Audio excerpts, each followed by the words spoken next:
Boa tarde. Nós estamos prosseguindo as nossas mensagens baseadas na Palavra de Deus. Nós temos estudado em paralelo a Epístola aos Romanos e pregações que têm foco na Palavra de Deus. Totalmente focada na Palavra de Deus. E hoje eu vou falar um assunto extremamente espiritual. Extremamente espiritual. Eu vou falar sobre a armadura. A armadura que o Espírito Santo coloca em cada cristão, enquanto ele viver nesse mundo. Vamos abrir o texto que explica isso, lá em Efésios, capítulo 6, baseado do verso 10 ao 19. Então, à medida que a gente for meditando, a gente vai trabalhando nesses versículos, né? Então, quando é que foi escrito esse texto? Esse texto foi escrito na penúltima prisão do apóstolo Paulo. O apóstolo Paulo estava preso em Roma, era uma situação extremamente dramática, né? Porque ele era a antepenúltima prisão do apóstolo Paulo, depois ele vai, na penúltima prisão, ele vai escrever as cartas a Timóteo, e logo em seguida ele vai ser preso mais uma vez e vai ser condenado à morte pelo imperador Nero. Estamos aí por volta do final dos anos 50, início dos anos 60 da nossa era, né? E ele escreve essa epístola fantástica, a Epístola aos Efésios, que é chamada da princesa das epístolas. E por que ela é conhecida assim? Porque ela tem verdades espirituais fantásticas. Estamos quase no final do ministério do apóstolo Paulo. E ele apresenta o mundo, esse sistema mundano que nós vivemos, né, como um doente moribundo numa UTI com fraturas, estou fazendo uma analogia aqui, né, com fraturas por todo o corpo, os ossos fragmentados, quebrados, fraturas expostas, nenhum osso são. Essa figura desse doente é o mundo. E por mundo ser assim, ele afeta os relacionamentos, as cidades, os empregos, as famílias, tudo está completamente desajustado, tudo está em grande perigo por causa desse poder destruidor chamado pecado, que está esfacelando os relacionamentos, esfacelando as nações. E o apóstolo apresenta Jesus Cristo como se fosse um hábil cirurgião, né? Que pega uma fratura exposta, coloca um pino aqui, coloca uma placa ali e vai reconstituindo esse corpo por meio da fé e por meio do viver cristão. Para que parte desse corpo seja unido, seja curado. A Epístola aos Efésios mostra que tem muito trabalho a ser feito e que o Cristo trabalha de forma incansável, trazendo tudo de volta para Ele. Aquilo que está em Efésios capítulo 1. Pois agradou a Deus que tudo convergisse em Cristo, né? Por meio do poder da reconciliação da cruz do Calvário, por meio da cruz, que é a base do plano de Deus para a reconciliação com o homem, Ele vai unindo esse corpo doente chamado mundo, pegando um cristão aqui, convertendo o outro ali, e vai reconstituindo a humanidade. A conversão, irmãos, isso é uma coisa que a gente precisa entender. É um ato da nossa vontade, né? Claro, se você não quiser, você não vai se converter. Mas eu ouso dizer que a minha e a sua vontade de entregar a vida a Jesus Cristo teve uma parcela muito pequena na nossa conversão. Porque o pecado que habita dentro de nós jamais permitiria que a gente se convertesse a Jesus Cristo. O que fez essa conversão acontecer foi uma ação espiritual, sobrenatural, do Espírito Santo de Deus em nós. Então a conversão é, antes de tudo, algo espiritual. É um milagre mesmo, meu irmão, é um verdadeiro milagre, né? Para que a gente entregue a vida a Cristo.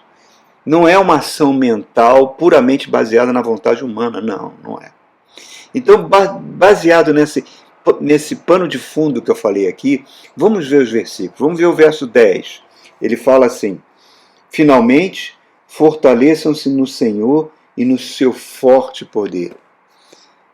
Em outras palavras, fala-se: fortaleça-se no Senhor e na força do seu poder.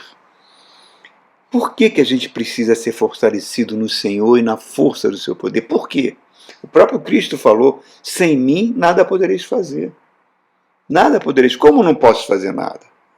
Eu tenho minha capacidade, minha inteligência, eu consigo prosperar num determinado negócio, prosperar intelectualmente, né? Como eu não posso fazer sem Cristo? Eu posso conquistar muitas coisas. A humanidade conquistou muitas coisas. Vemos tantos profissionais bem-sucedidos, pessoas que conseguiram riquezas, conseguiram fama, e não estão nem aí para Jesus Cristo, não estão nem aí para Deus. Como é que sem Cristo não pode conseguir nada? Por que Jesus faz essa afirmativa tão forte? Tão forte. É porque essas pessoas, por mais que conquistem coisas nesse mundo, e por não dependerem de Deus, por mais que a humanidade conquiste tecnologia, descubra curas para algumas doenças, por mais que a ciência avance, por não buscarem o Cristo, por não se colocarem debaixo do seu poder, do seu domínio, por mais que queiram viver de forma independente de Deus, o que elas vão conseguir, e isso é um fato que atravessa os séculos, é trazer sofrimento, trazer violência, trazer divórcios, trazer vícios, trazer guerras e tudo isso que a gente vê nesse mundo.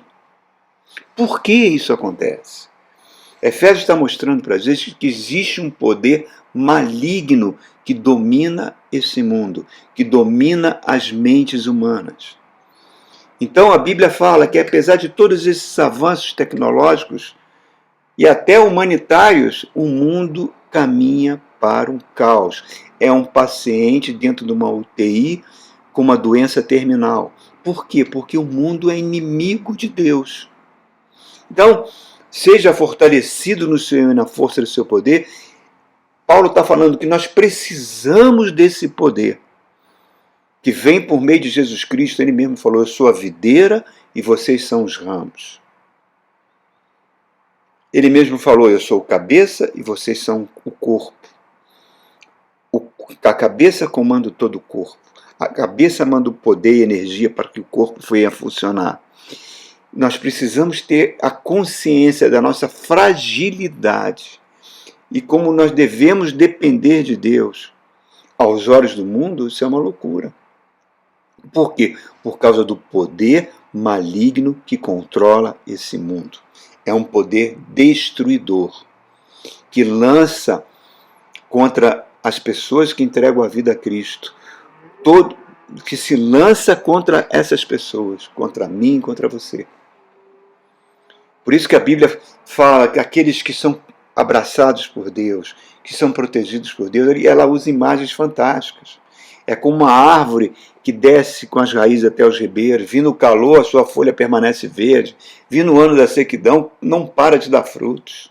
É Jesus falando: aquele que obedece minha palavra constrói a sua casa sobre a rocha. Pode vir o mar da vida, pode vir os ventos destruidores, aquela casa não é abalada. Por quê? Porque está sendo fortalecido na força do poder do Cristo. Podemos cair, mas vamos levantar. Da fraqueza nossa, nós vamos tirar forças. Por quê? Porque nós estamos travando o bom combate da fé.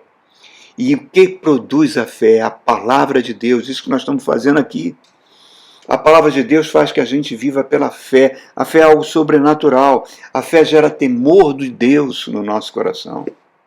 Os anjos olham para os cristãos nesse mundo caído, nesse mundo tenebroso, e veem os cristãos prosseguindo na sua luta, prosseguindo em direção ao alvo. Na mente desses anjos, que estão vendo a face do Pai todo dia, olha para os cristãos e considera eles heróis. Pessoas que esse mundo não é digno, dentro desse mundo maligno. Então, por isso nós precisamos ser fortalecidos no Senhor e na força do seu poder. E Paulo vai explicar agora a razão por quê. Olha só, de 11 a 13, ele fala assim: vistam toda a armadura de Deus, para poderem ficar firmes contra as ciladas do diabo. Pois nossa luta não é contra carne e sangue, quer dizer, não é contra seres humanos, mas sim contra os poderes e autoridades, principados e potestades, contra os dominadores deste mundo tenebroso de trevas, contra as forças espirituais da maldade nas regiões celestiais. Por isso, vistam toda a armadura de Deus, para que vocês possam resistir no dia mal, depois de terem feito tudo, permanecer inabalável. Então Paulo agora está mostrando a armadura do cristão. Como é que isso deve ter acontecido, irmãos? Eu suponho que está ali Paulo na prisão. Paulo é um cidadão romano. Ele, como cidadão romano, ele tinha direito a algumas regalias. A um julgamento, ele não poderia sofrer torturas na prisão, né?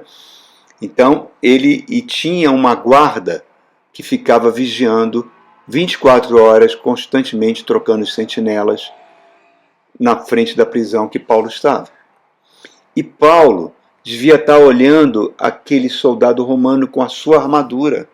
A armadura do soldado romano, aí por volta do ano 50, era considerada pelos estudiosos como uma máquina de guerra perfeita. Ela era leve, ela era resistente e ela era extremamente para defender o soldado, como também como arma de ataque.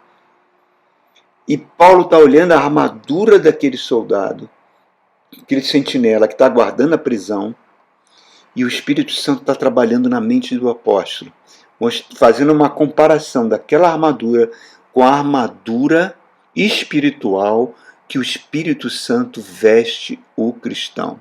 Olha que coisa fantástica, irmãos. Que coisa fantástica. Porque, assim como o soldado romano era preparado para a guerra, o cristão está no meio de uma guerra invisível. Uma guerra terrível, sem tréguas. Uma guerra contra 3 inimigos implacáveis. Satanás e seus demônios.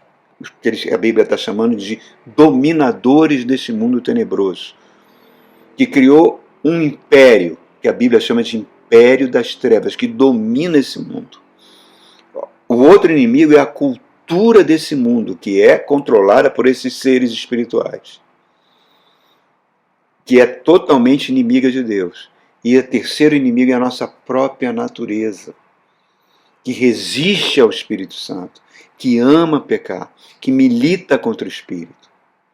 Vamos trabalhar mais nisso. As forças espirituais da maldade, ele está falando. Os dominadores desse mundo de trevas. Jesus falou que esse mundo tem um príncipe. O próprio Satanás é o príncipe. E ele teve a ousadia de, no monte da tentação, aparecer diante do Cristo e falar: se você me adorar, eu te dou os reinos todos desse mundo. Porque eles são meus. Eu controlo a economia, eu controlo as guerras, eu controlo a mente dos políticos. E eu dou para você se você me adorar. Porque foi me dado. Quem deu para Satanás? O próprio Adão, quando pecou. O problema, irmãos, é que a gente não acredita nisso. A gente acha que é superstição. Quanto mais intelectuais a gente se acha, né? Quanto mais inteligente, a gente não acredita nessa história de demônios, de diabos, porque a gente não vê.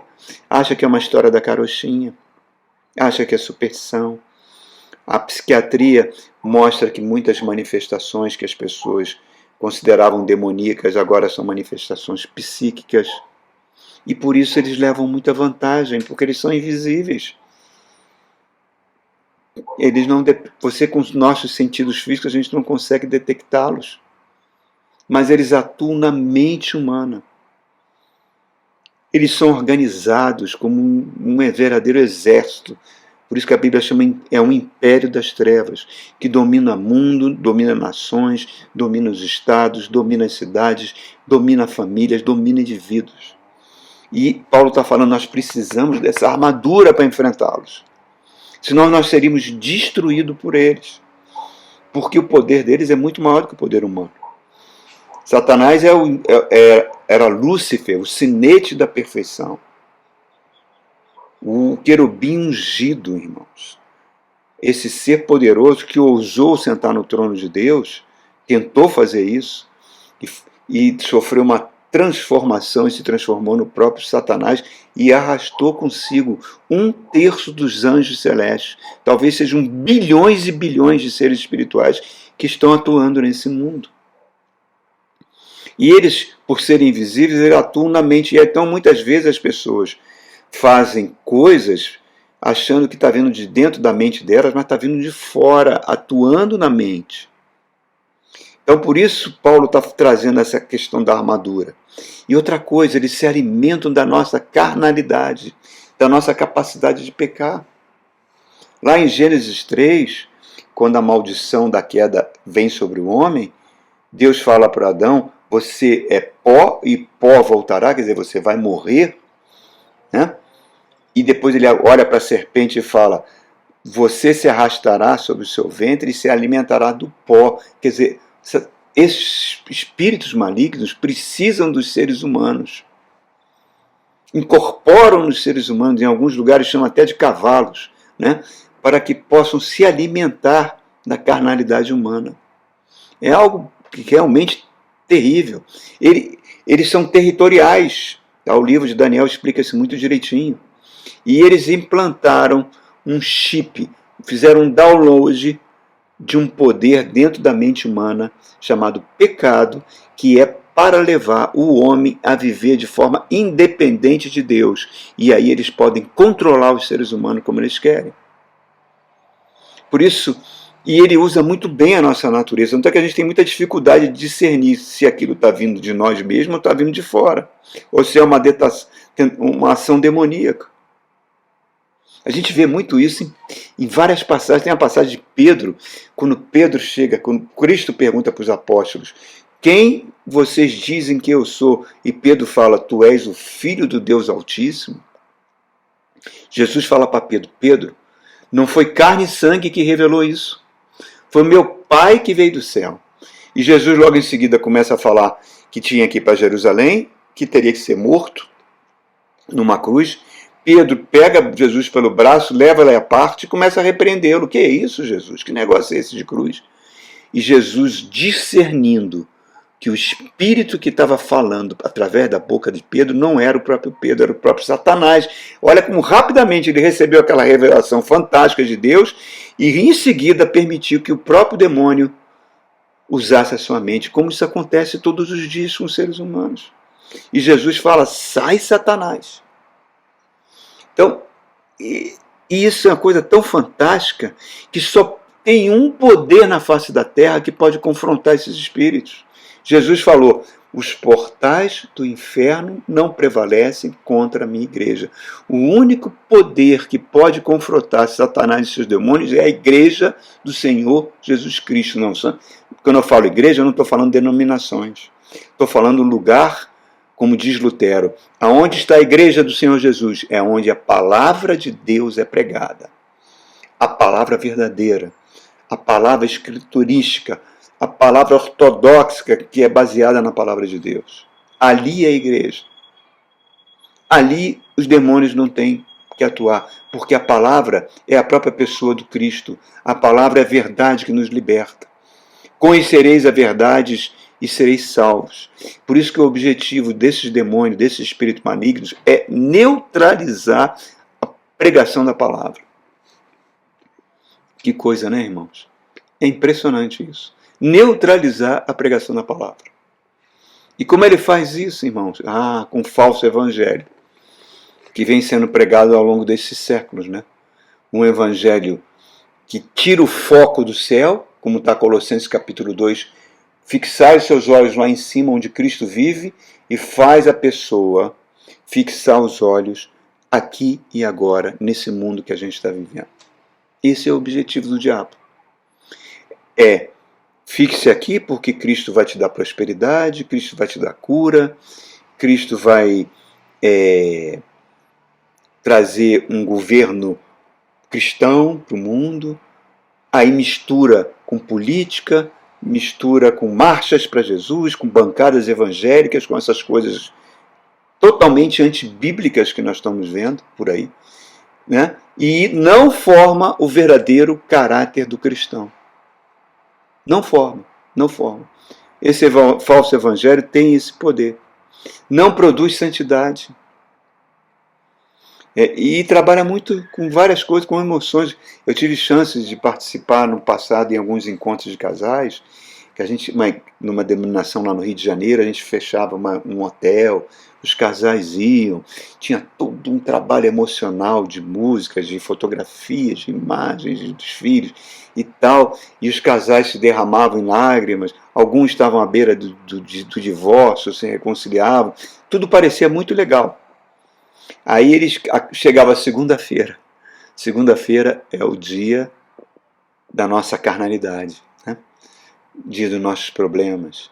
Então esses casais, quando saíam daquele ambiente e voltavam para a vida do dia a dia, e por não iam para a igreja, mas não encontravam a palavra verdadeira, o que acontecia?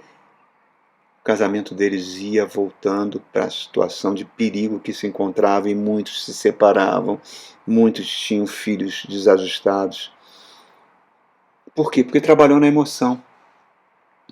A gente precisa da armadura de Deus por meio da fé, porque a fé vai gerar isso em nós. Aí você vê, às vezes, pessoas que vão para a igreja, aí vão se cansando de pastor, vão se cansando de evangelho, um espírito de soberba vem, começa a criticar tudo, né? Perde o espírito de ovelha, se cansa do evangelho, troca de igreja, e a vida vai se tornando mais complicada, porque ele começa a ser vítima de fobias, de síndromes, de doenças psíquicas. É aquilo que Jesus falou, quando o demônio sai de uma pessoa, procura repouso, ele traz 7 piores. Então nós precisamos, irmãos, porque nós estamos lutando com forças espirituais terríveis. Olha o verso 13, o que ele fala para a gente. Por isso, por causa disso, se vistam essa armadura para poder resistir o dia mau. O dia mau, irmãos, ele é inevitável. É inevitável. Não tem como a gente fugir do dia mau. É completamente inevitável. Jesus mesmo falou, nesse mundo passaremos por aflições. Então eu preciso vestir essa armadura. A sua armadura não me serve. A minha não serve. O Espírito Santo vai ajustando individualmente em cada um de nós. No céu a gente vai ver essas armaduras. E vamos ver como nós fomos protegidos aqui na terra. Eu me lembro da história de Davi. Davi vai lá encontrar com o exército de Israel e vê Davi. Davi olha e vê aquele gigante terrível, aquele matador profissional, aquele soldado impossível de ser derrotado num combate chamado Golias, afrontando os exércitos de Israel. Davi procura o rei Saul e fala, deixa eu ir combater, deixa eu combater ele. E Saul fala, mas você é um adolescente, rapaz, você é um menino ainda, você não tem experiência de combate, como é que você vai enfrentar um guerreiro desse matador? E Davi fala, olha, eu cuido das ovelhas do meu pai. Um dia veio um leão para matar as ovelhas. Eu clamei ao Senhor e matei o leão. Outra vez apareceu um urso. Eu clamei ao Senhor e matei o urso. Leão e urso não podem ser derrotados por seres humanos num combate de mão, mas eu consegui baseado na força do Senhor. E é nessa força que eu vou partir para cima desse gigante. Convence Saul, tudo bem, filho, tudo bem, tu vai lá, mas pega aqui a minha armadura. E aí Davi bota a armadura de Saul e fica pesada, ele não consegue mexer. Ele fala, não, quero isso não. Deixa que eu vou com a minha armazinha, com o meu estilingue, com a minha pedra, vou partir para cima desse gigante. E quando ele parte para cima de Golias, Golias olha, que é isso, camarada? Que negócio é esse? Tá pensando que eu sou um cão para você vir para cima de mim com um pedaço de pau? Eu vou matar você e vou entregar você para os urubus. E Davi fala, eu vou contra você, no nome do Senhor dos Exércitos, o qual você afrontou. E hoje mesmo eu vou cortar sua cabeça com a sua própria espada. E a gente conhece a história. Davi derrotou. Isso simboliza a batalha espiritual que nós enfrentamos contra esses espíritos, irmãos. Muitos sofrimentos que a gente passa nessa vida são os leões, são os ursos que Deus permite que a gente combata, porque lá na frente nós vamos precisar ser fortalecidos na fé, porque tem um gigante nos esperando. Por que que esse menino teve que passar por um perigo tão grande? Para depender de Deus, para poder vencer. E aí a sua fé cresceu suficiente para enfrentar um Golias. Então, isso é o que acontece conosco, irmão. Agora, um alerta fica: sentimento de ódio, de falta de perdão, de ressentimento, provoca rachaduras nessa armadura. Então, e nenhum relacionamento se sustenta sem perdão. Então, que esse ano seja um ano que você coloque o perdão em prática, irmãos. A reconciliação em prática, para você não ser alvo desses dominadores. Vamos lá, verso 14. Ele fala assim: mantenham-se firmes. Agora ele vai falar dos componentes da armadura. Com o cinto da verdade. Olha só, querido. Uma armadura, o que segurava a armadura, mantinha ela em ordem, era o cinturão. Né? O cinturão de couro cru. E Paulo está olhando para aquele cinturão e está falando: o cinturão da verdade. Conhecereis a verdade e sereis salvos. Eu sou a verdade e a vida. Ninguém vem a mim se o Pai não enviar antes. Repare, a verdade é a base do reino de Deus, irmãos. Enquanto Satanás é o pai da mentira. A mentira, por isso que Jesus falou: saia da tua palavra, o que sair da tua boca seja sim, sim e não, não. O que for diferente disso vem do maligno. Ele é o pai da mentira. Ele é o pai da fake news. Ele é o pai da calúnia. Ele monta esse império estruturado na mentira, na calúnia. E que a gente não pode ser um veículo disseminador de fake news. A gente não existe mentirinha e mentirona. Mentira pequenininha, tudo é mentira, irmãos. A gente tem que ter muito cuidado, porque Deus odeia, está lá no livro de Provérbios, a língua mentirosa. Porque a língua mentirosa semeia contendas. Lembra Lúcifer.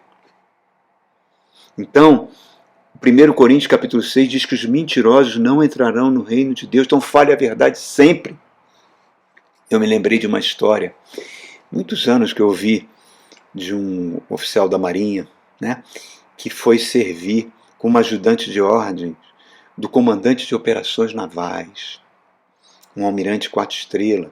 Era um cargo muito cobiçado, porque esse oficial viajava sempre junto com o comandante de operações navais, então ele aumentava o salário dele por meio de diárias, viagem ao exterior, era um cargo muito cobiçado. E um dia esse almirante chegou para ele e falou assim: olha, se a minha esposa telefonar para mim, você diz que eu não estou. Tá bom? Aí aquele oficial que era cristão recebeu aquela ordem, aquilo não caiu bem dentro dele. Ele procurou o almirante, falou: almirante, o senhor tem completa liberdade para escolher outra pessoa para o meu carro. Eu gostaria muito de estar ajudando, servindo aqui ao senhor, mas eu não posso. Ele: por que você não pode, rapaz? Um carro desse tão cobiçado, por que você não pode? Eu não posso mentir. Se sua esposa ligar, eu vou dizer que o senhor está. Se o senhor estiver aqui, eu vou dizer que o senhor está. Então, o senhor fique à vontade, me manda embora. Aquele almirante ficou zangado, deu uma bronca nele, botou ele para fora da sala. Mas depois, refletindo, falou: este é um homem de confiança, é um homem que fala a verdade. Jesus está presente no coração desse homem. E depois ele foi recompensado com outras comissões maravilhosas. Mas poderia nem ter sido. Não importa. Mesmo que tenha que ter prejuízos, nós nunca poderemos mentir. Porque nós somos filhos de Deus. Então, é o cinturão da verdade. O segundo componente que ele está falando aqui, no verso 14, é a couraça da justiça. A couraça do soldado romano era feita de material de ferro, mas era muito flexível. permitir os movimentos, né? E garantir a segurança contra lanças, espadas. Ele chama a coraça da justiça. Yavé Tsekinu, o Senhor é a nossa justiça. Deus imputou a justiça do Cristo sobre nós fomos justificados. Deus abomina a injustiça, que está ligada à mentira também. Sejamos justos em tudo, nas mínimas coisas. Se você receber um troco errado, devolva. Se você tem um imposto a pagar, pague, não sonegue. Se alguém te emprestou alguma coisa, devolva. Seja justo em tudo, porque em Provérbios capítulo 12, Provérbios 11, diz que Deus abomina a balança do engano. Então o engano não pode fazer parte de nós, irmãos. Nunca. Nem com dinheiro, nem com coisas mundanas, mas principalmente injusto nos relacionamentos. O pai tem o dever de educar o seu filho, mesmo que dê trabalho. O pai tem o dever, pai e mãe não pode terceirizar a educação do filho, entregar para a escola, para a igreja, para babá, não. Tem que estar ali vigilante o tempo todo. Temos que ter esse zelo o tempo todo, porque a nossa luta não é contra carne e sangue, entendeu? A justiça é algo fundamental. A gente não pode destruir o futuro dos filhos fazendo todas as vontades dos filhos, senão eles vão tornar crianças mimadas, pequenos monstrinhos, que no futuro poderão até tacar fogo em índio, como muitas vezes aconteceu aqui em Brasília. Que recebam noções de caráter dos seus pais, para crescerem adultos sãos de palavra, a coraça da justiça, honestidade o tempo todo. Nós precisamos ser assim, irmãos. Terceiro componente, no verso 15, ele fala assim, ó, e tendo os pés calçados com a preparação do Evangelho da Paz, as sandálias do Evangelho da Paz. Os pés fundamentais para o combate, as pernas, né? Os nossos membros inferiores, os professores de musculação até falam, deem bastante ênfase nos exercícios dos membros inferiores, porque eles que vão dar sustentação. Né? Você vai caminhar, só os escravos não usavam sandálias. Tinham os pés machucados, mas os soldados romanos usavam uma sandália de couro muito boa, para que as pedras no caminho não machucassem. Então, a analogia que está sendo feita é as sandálias da paz. Jesus é o príncipe da paz. Nós não podemos permitir que discórdia, que a falta de paz roube a nossa tranquilidade. Nós precisamos ser pessoas de paz.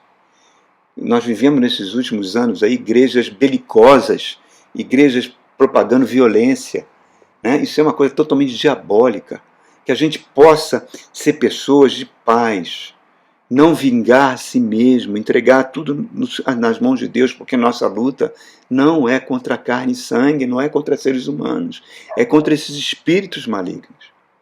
Bem-aventurados os humildes, porque deles é o reino do céu. Bem-aventurados os mansos, porque herdarão a terra. Bem-aventurados os pacificadores, que são chamados filhos de Deus. Que sejamos pessoas de paz, que a gente peça ajuda ao Espírito Santo para amansar essa fera que tem dentro de nós, irmãos. Que a gente seja pessoas que construa pontes de reconciliação. Que a gente lave os pés uns dos outros. Vocês estão entendendo o que eu estou querendo dizer? Que a gente odeia o barraco, a confusão, a briga. Né? Verso 16. Outro componente da armadura. Ele fala assim, ó. O escudo da fé com o qual vocês podem apagar todas as setas do maligno. O escudo da fé, as setas do maligno que são lançadas na mente das pessoas, pensamentos destrutivos, dardos que trazem notícias más sobre doenças, sobre separações, sobre fracassos, né? Aquele concurso que todo mundo passa, menos você passa. Aquele trem das bênçãos que todo mundo pega e você fica na estação. Tudo isso, aquelas pessoas são promovidas e você não é. tudo isso vai minando a nossa fé. Então a gente tem que segurar o escudo da fé e, por meio da palavra de Deus, anular essas coisas, profetizar sobre a nossa vida.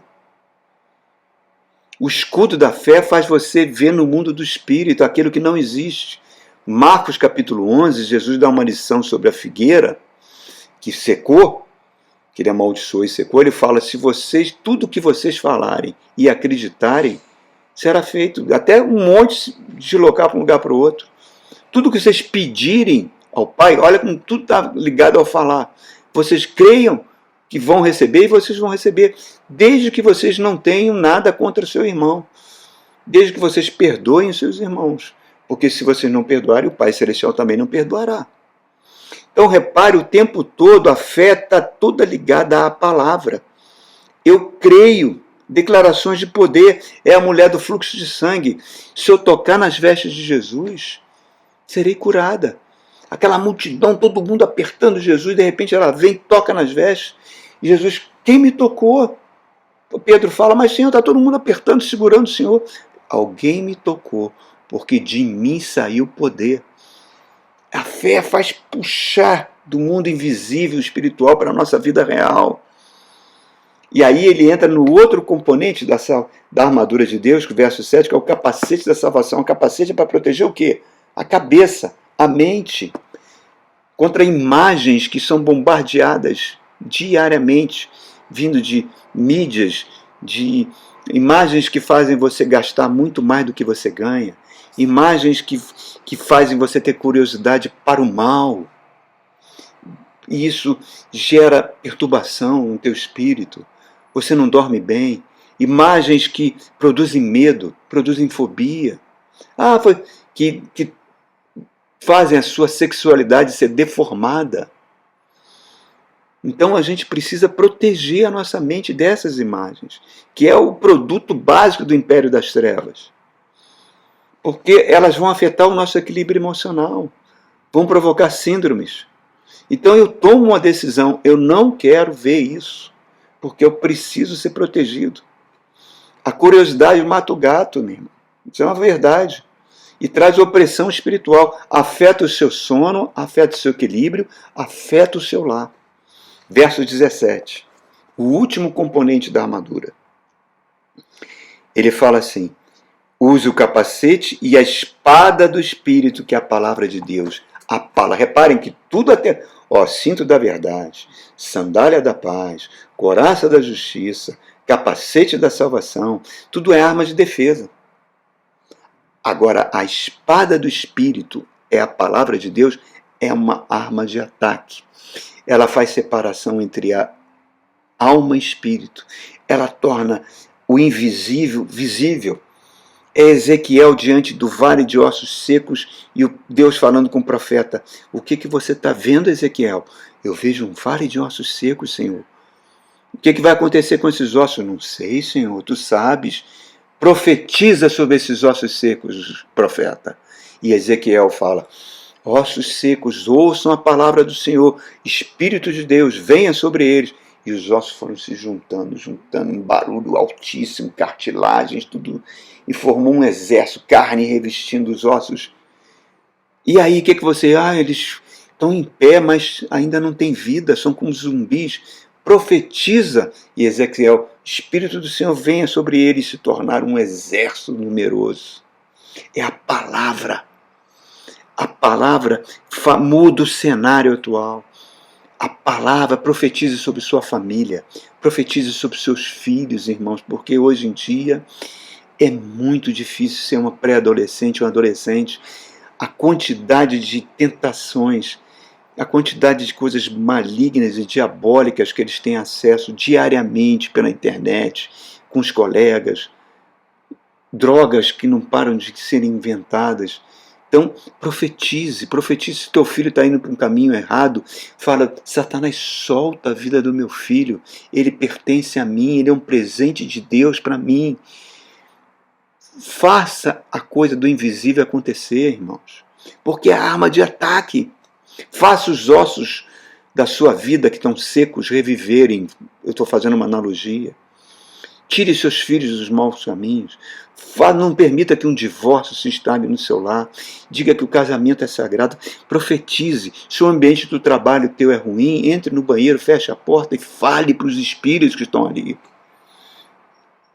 C.S. Lewis, quando escreveu aquele livro, Cartas de um Diabo para o seu Aprendiz, ele teve que fazer um exercício mental para mostrar como os espíritos malignos atuam na palavra, tentando anular a palavra, tentando roubar a fé. E ele falou que depois que escreveu esse livro ficou mal durante bons meses. Então é o momento que a gente vai falar, irmãos. O tempo todo vai falar. Porque se você tem doença, você profetiza a cura. Porque a saúde é o pão dos filhos. E no verso 18, ele encerra falando: orando em todo tempo no Espírito, para que me seja dada a palavra, para com ousadia fazer conhecidos os mistérios do Evangelho. Orando por todos os santos, e também por mim. Quem são os santos? São os cristãos que vivem com você, irmão, na sua casa, na sua igreja, na sua família. Ore por eles, interceda pelos seus pastores. O tempo todo, sabendo que sem perdão, você vai abrir um buracão na sua armadura. Mas sem oração, a sua armadura emperra. Ela é o óleo, o azeite. Apresente as suas necessidades diante do Pai. A oração, Jesus, o ministério dele foi todo baseado em oração, irmão. A oração não é um amuleto. A armadura, ela tem que estar inabalável para que a gente possa prosseguir no dia mal. Cristo vestiu você com ela. Mas, pastor, eu pequei, eu abri uma brecha na minha vida. Irmão, se arrependa, peça perdão a Deus e você será perdoado. O sangue de Jesus nos purifica de todo pecado. Né? E ele nos veste com a verdade da justiça. Então, prossiga para o alvo que é Cristo. Vista essa armadura, irmãos, todos os dias da sua vida. Amém? Que Deus te abençoe. Fique com Deus, querido.